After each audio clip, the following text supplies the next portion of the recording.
حضرت ابو ہریرہ رضی اللہ تعالی عنہ، ان کو نبی پاک صلی اللہ علیہ وسلم نے صدقے کے مال پر محافظ مقرر فرمایا، یعنی کچھ صدقے کا مال حضور کی بارگاہ میں آیا تھا تو سرکار علیہ السلام اس کو تقسیم فرما دیا کرتے تھے۔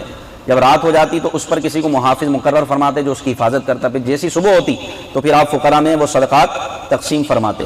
تو وہ صدقے کا مال جو باقی رہ گیا تھا اس کی حفاظت پر حضرت ابو ہریرہ رضی اللہ عنہ کو محافظ مقرر فرمایا کہ آپ نے ان کی حفاظت کرنی ہے اس مال کی۔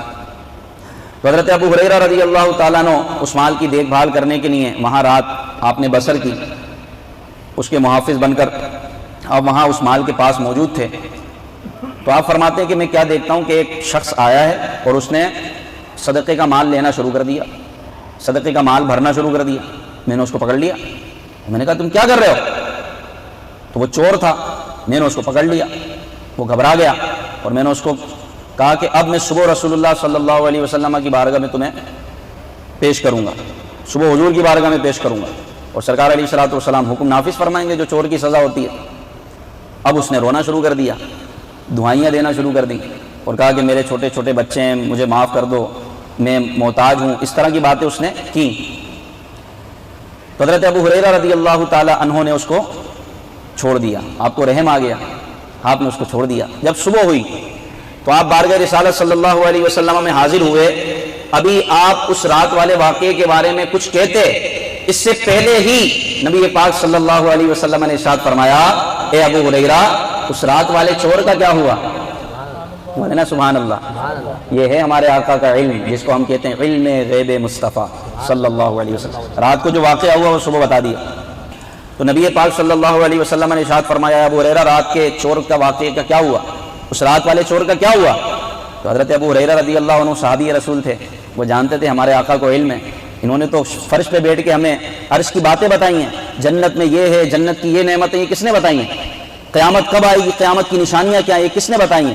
تو صحابہ کرام کا تو عقیدہ اور ایمان تھا کہ جو ہو چکا ہے، جو ہوگا حضور جانتے ہیں۔ وہ تو سنتے تھے حضور سے غیب کی خبریں، تو متعجب نہیں ہوئے کہ یہ کیسے بتا دیا، بلکہ عرض کیا یا رسول اللہ، اس نے اپنے عیال دار ہونے کا کہا، محتاج ہونے کا مجھ سے کہا، مجھے رحم آ گیا، میں نے اس کو چھوڑ دیا۔ اب اگلی غیب کی خبر سرکار علیہ السلام نے ارشاد فرمایا کہ اے ابو ہریرہ رات وہ پھر آئے گا، رات وہ پھر آئے گا، اس نے تم سے جھوٹ بولا، وہ رات پھر آئے گا۔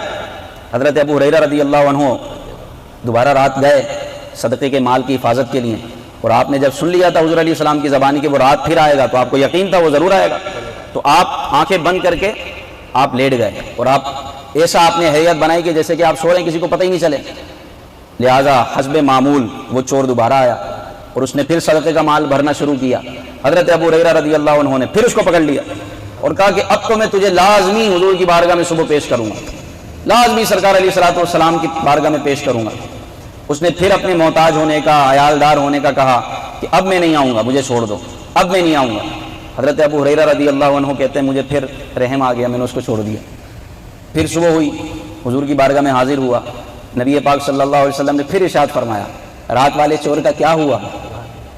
عرض کی آقا اس نے پھر یہی کہا، مجھے پھر رحم آ گیا اور میں نے اس کو چھوڑ دیا، اور اس نے مجھ سے کہا کہ میں اب نہیں آؤں گا۔ تو نبی پاک صلی اللہ علیہ وسلم نے ارشاد فرمایا اس نے جھوٹ کہا، اے ابو ہریرہ وہ پھر آئے گا۔ اللہ اکبر۔ اب تو ابو ہریرہ رضی اللہ عنہ نے پکا عہد کر لیا تھا کہ اب یہ آئے گا تو میں اس کو پکڑوں گا اور اس کو نبی پاک صلی اللہ علیہ وسلم کی بارگاہ میں لازمی پیش کروں گا صبح۔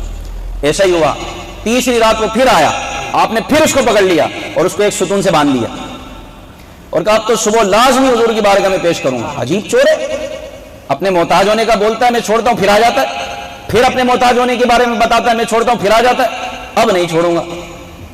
تو اب اس چور نے کہا کہ ابو ہریرہ اگر تم نے مجھے چھوڑ دیا تو میں تمہیں ایک نفع کی بات بتاؤں گا، ایک فائدے کی بات بتاؤں گا جس سے تمہیں بڑا فائدہ ہوگا۔ تو اب حضرت ابو ہریرہ رضی اللہ عنہ نے کہا کہ اچھا بتاؤ کیا بات ہے، میں تمہیں چھوڑ دوں گا۔ تو پھر اس چور نے کہا کہ جب بھی تم اپنے بستر پر لیٹو رات سوتے وقت آیت الکرسی پڑھ لیا کرو۔ کیا پڑھ لیا کرو؟ آیت الکرسی۔ اس چور کو بھی معلوم تھا آیت الکرسی کی کتنی فضیلت ہے، تو تمہارے جان و مال کی حفاظت کی جائے گی۔ جب تم رات سوتے وقت آیت الکرسی پڑھ لو گے تو تمہارے جان و مال کی حفاظت کی جائے گی۔ یہ مضمون ہے احادیث مبارکہ کا۔ تو حضرت ابو ہریرہ رضی اللہ عنہ نے اس کو چھوڑ دیا۔ صبح ہوئی پھر بارگاہ رسالت میں حاضر ہوئے. نبی پاک صلی اللہ علیہ وسلم نے ارشاد فرمایا اے ابو ہریرہ کیا ہوا؟ رات کے چور کا کیا ہوا؟ عرض کی آقا اس نے مجھ سے کہا کہ تم مجھے چھوڑ دو تو میں تمہیں ایک ایسی بات بتاؤں گا جس سے تمہیں فائدہ ہوگا، جو تمہیں نفع دے گی. اور اس نے مجھے یہ بتایا، آیت الکرسی کے متعلق بتایا. تو نبی پاک صلی اللہ علیہ وسلم نے ارشاد فرمایا ابو ہریرہ تھا تو وہ جھوٹا لیکن اس نے سچ کہا. تھا تو وہ جھوٹا لیکن اس نے سچ کہا. اور اے ابو ہریرہ تم جانتے ہو کہ 3 دن سے تم کس سے مل رہے ہو؟ یہ کون تھا جو چور بن کر تمہارے پاس آ رہا تھا؟ تم 3 دن کس کو پکڑ رہے تھے؟ کس سے تمہاری ملاقات ہو رہی تھی 3 دن سے؟ عرض کیا آقا اللہ اعلم ورسولہ اعلم. تو نبی پاک صلی اللہ علیہ وسلم نے ارشاد فرمایا کہ وہ کوئی اور نہیں بلکہ شیطان تھا، ابلیس تھا جو تمہارے پاس آ رہا تھا. تو تھا تو جھوٹا لیکن اس نے بات سچی کہی. اور اس طرح کی روایت ہیں کہ جو آیت الکرسی پڑھتا ہے ایک فرشتہ اللہ تبارک و تعالیٰ حفاظت کے لیے مقرر فرما دیتا ہے. تو آپ بھی عادت بنائیے. اور یہ حدیث سے ہمیں وظیفہ ملا ہے گویا کہ